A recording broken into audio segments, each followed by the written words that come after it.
We are choosing to use the book called Masterpieces by Greg Tang. In this book, kids can solve math problems in entirely new ways. The book uses masterpieces by a few different well-known artists, such as Van Gogh and Picasso, and they focus on one detail from each painting to have students group the chosen detail to equal a set number using the pre-made groups in the book.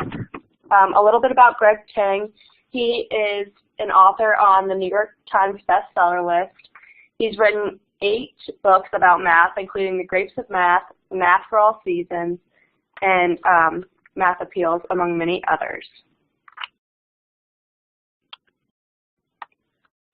In Virginia, we have the Standard of Learning, and we chose to focus on SWL 1.8, where the student will create and solve one-step story and picture problems using basic addition, subtraction facts up to 18. And for the Common Core Standard, we focused on 8.1, which is just solving word problems with addition, subtraction within 20. For the math lesson that we created for this book, the objective is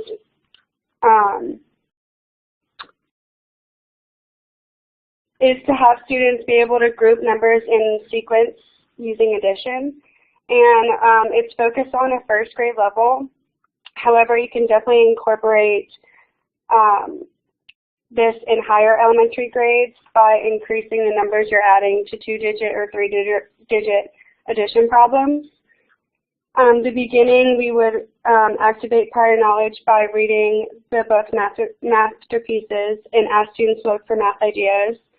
And then for activity, we are giving each student a group of counting blocks or counting bears.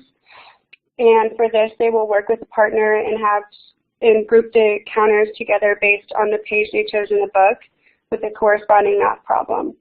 They can choose whatever page they want. Every page has a different item being grouped. Some items from paintings include fish, lily pads, and human eyes. So you can see there's a wide range of creative pictures offered. This allows choice for students and also a creativity piece. The kids are encouraged to find as many ways to group the manipulatives as possible. They will be working with a partner, allowing collaboration and to also see different viewpoints from classmates. So the ultimate goal is to find as many ways to group the items as possible. And then as a closure, students will individually summarize what they learned about different ways to solve problems using grouping, and then summarize together as a class using an anchor chart. And the cool thing about this book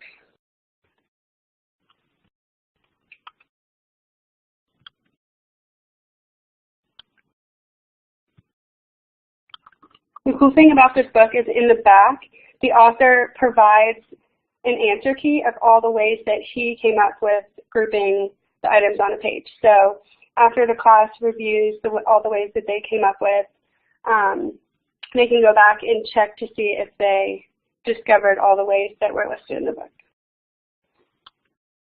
All right, and some of our possible global connections that we found, we thought that the students could find out about the artists featured in the book and then research their home countries. And then to go off of that, we could have them research how these different countries feel about math, and then also the different types of art that comes from each country, because as you can see in some of the pages through the book that we've shown, a lot of the art might not look like art that is common in other countries. So that's something we could focus on. And then as part of our assignment, we will have students pick an artist and then start practicing their style of painting to create their own masterpiece. And then they'll use this painting to create grouping problems just like Greg Tang did. And then at the end, we will have students plan an art show for other students and their parents to show off their math knowledge and their art skills.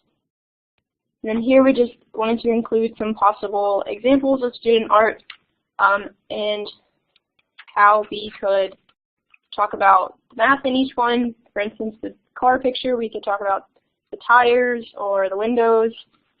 In the face, we could talk about the eyes, so different facial features. and so forth and so on, depending on what the students decide to draw. And then here we just included some resources.